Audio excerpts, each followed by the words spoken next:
kelompok 5 dan 2 rekan saya yang bernama Rahmatul Nusa dan Cicin Sintaria Utami. Nah, pada hari ini kami akan membahas tentang sejarah dan perkembangan konservasi yang ada di Indonesia. Nah, sebelum kita mulai, kita harus tahu dulu apa sih yang dimaksud dengan konservasi itu. Nah, konservasi ini adalah pelestarian atau pelindungan. Secara harfiah, konservasi ini berasal dari bahasa Inggris, yaitu conservation, yang artinya perlindungan atau pelestarian. Baiklah, langsung saja kita masuk dalam 8 konservasi yang ada di Indonesia. Yang pertama itu ada konservasi pada masa kerajaan. Yang kedua itu ada konservasi pada masa penjajahan Belanda. Yang ketiga ada konservasi pada masa penjajahan Jepang. Yang keempat ada konservasi pada masa kemerdekaan. Yang kelima ada konservasi Orde Lama. Yang keenam ada konservasi Orde Baru. Yang ketujuh ada konservasi di zaman pasca reformasi. Dan yang kedelapan ada konservasi pada zaman modern. Konservasi di zaman-zaman kerajaan. Pada zaman kerajaan Hindu-Buddha seperti Majapahit, terdapat aturan-aturan kerajaan mengenai pengelolaan lingkungan seperti yang tertulis di dalam Prasasti Malang yang berangkat tahun 1395. Nah, dalam prasasti ini disebutkan rakyat harus menjaga daerah di sekitar Gunung Kawi yang merupakan hulu dari Sungai Brantas. Wujud dari menjaga kawasan ini adalah untuk menjaga atau untuk mencegah terjadinya kebakaran yang terjadi di padang ilalang. Dilarang menebang kayu dan berburu berbagai jenis satwa. Sebagai imbalan kepada masyarakat yang menjaga kawasan ini, maka rakyat dibebaskan dari pajak. Selanjutnya ada konservasi pada zaman penjajahan Belanda. Pada masa kolonial Belanda, usaha konservasi telah dilakukan pada tahun 1865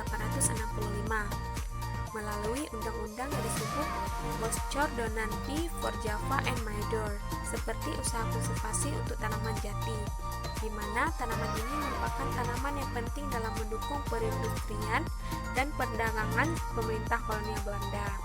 Pemerintahan kolonial ini telah sadar untuk melakukan konservasi setelah sekitar 2 abad mereka melakukan eksploitasi secara besar-besaran. Konservasi di zaman penjajahan Jepang. Selama kepemimpinan Jepang, secara umum kondisi pelindungan alam di Indonesia kurang diperhatikan. Sebelumnya, dalam sejarah pengelolaan terjadi di Jawa oleh Belanda. Pada tahun 1929, telah berhasil menata 31 unit wilayah pengelolaan hutan seluas 627.700 hektar.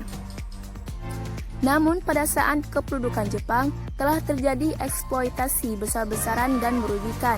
Kemajuan kegiatan konservasi alam di Indonesia juga banyak dirangsang oleh adanya World Conservation Strategy yang telah disetujui pada waktu sidang umum PBB 15 Maret 1979. Selanjutnya, konservasi pada masa kemerdekaan. Setelah zaman kemerdekaan Indonesia, sistem konservasi yang telah terbentuk di zaman kolonial banyak diadopsi oleh negara dan dalam pelaksanaannya diatur dalam sistem hukum Indonesia. Sejak tahun 1978, masalah-masalah lingkungan di Indonesia mulai mendapatkan pemerintah. Hal ini terbukti dengan adanya Kementerian Negara, Pengawasan Pembangunan dan Lingkungan Hidup. Pada tahun 1978 sampai dengan 1983. Kemudian, pada tahun 1983 sampai dengan 1993, kementerian ini berubah menjadi Kementerian Negara Kependudukan dan Lingkungan Hidup.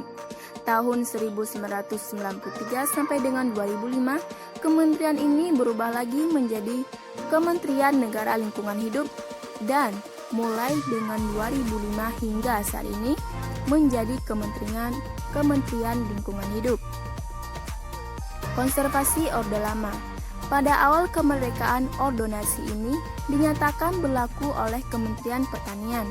Sebelumnya, ordonasi berlaku pada tahun 1947 oleh Dewan Raja-Raja di Bali. Telah menetapkan Natur Park, Taman Pelindung Alam di Bali Barat. Pemberlakuan ordonasi dan penetapan Dewan Raja-Raja ini menandai babak baru konservasi kehutanan pada awal kemerdekaan Indonesia, khususnya di Bali Barat. Nah, selanjutnya ada konservasi Orde Baru. Pada tahun 1972, terbentuklah Sub Balai Perlindungan dan Pelestarian Alam atau PPA Provinsi Sulawesi Utara. Pada tahun 1977, tim WWF membuat proposal untuk mengusulkan pembuatan cagar alam yang meliputi daerah aliran sungai. Konservasi di zaman pasca reformasi.